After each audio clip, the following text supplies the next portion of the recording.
how to get followers in Roblox. So if you want to get some followers here, if I click on my profile, as you can see, I'm very popular, have 18 followers.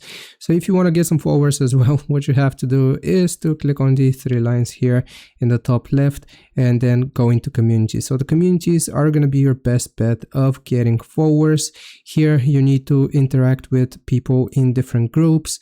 You will find different communities here and you will find like-minded people.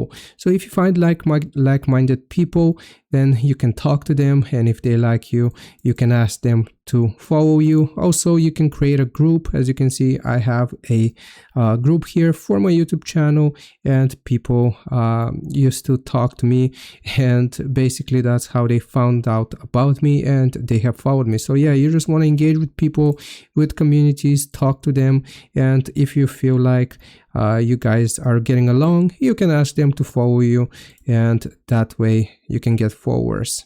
Hope this video helps you out. Leave a like and sub. I'll see you next time.